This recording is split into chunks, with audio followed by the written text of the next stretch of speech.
Welcome everyone again to another episode of Doodling Through Education. For my CC students, this is Cycle 3, Week 20, History. For everybody else, that just means that we are going to be talking about Brown versus the Board of Education.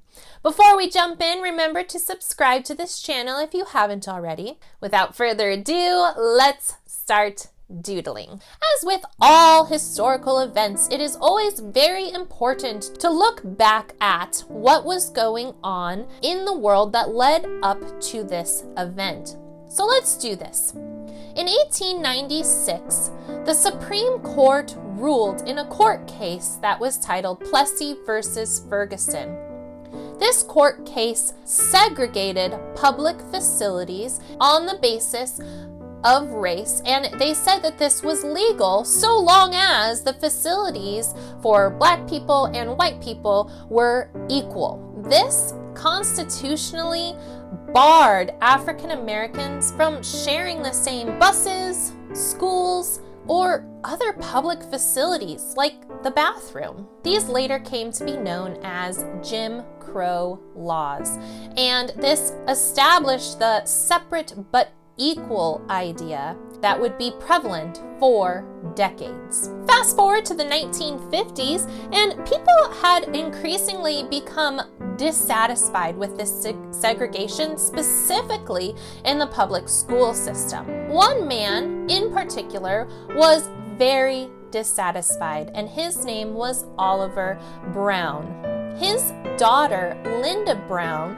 was denied entrance into Topeka, Kansas's all-white elementary school in 1951. So Oliver Brown decided to file a class action suit against the Board of Education. In this lawsuit, Oliver Brown claimed that the schools that Black children were required to attend were not in fact equal to the schools that white children went to.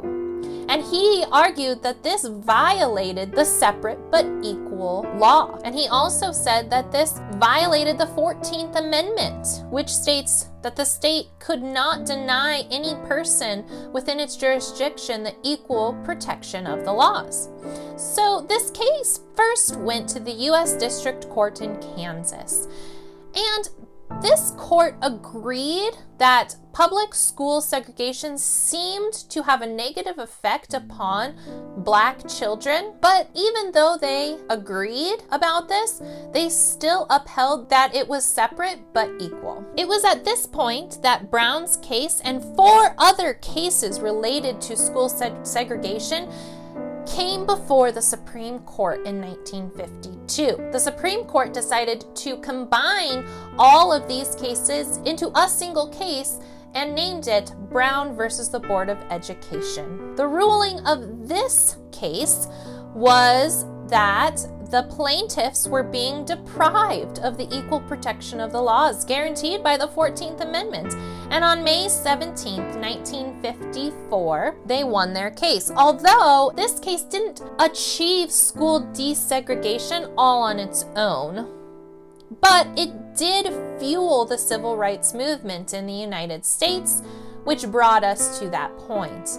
For example, in 1955, only a year after the Brown versus the Board of Education decision, this was when Rosa Parks refused to give up her seat on a Montgomery, Alabama bus. There were also several pieces of civil rights legislation that followed this decision, like the Voting Rights Act of 1965 and the Fair Housing Act of 1968. So by overturning the separate but equal doctrine, the court's decision in Brown versus the Board of Education had really set up the country legally to continue the forward motion of the civil rights movement, not just in schools, but in the public in general. And that is all we have for today. My homework for you this week is I would like you to choose an event around this time, like the Rosa Parks event, and I would like you to look into that. What did Rosa Parks do, and why was it so important for the civil rights movement? You could also look into the Voting Rights Act of 1965 or the Fair Housing Act of 1968, if you would like, and see what legal effect those acts had on society in the United States. And on that note, remember to be kind, follow God's will, and take care. Bye.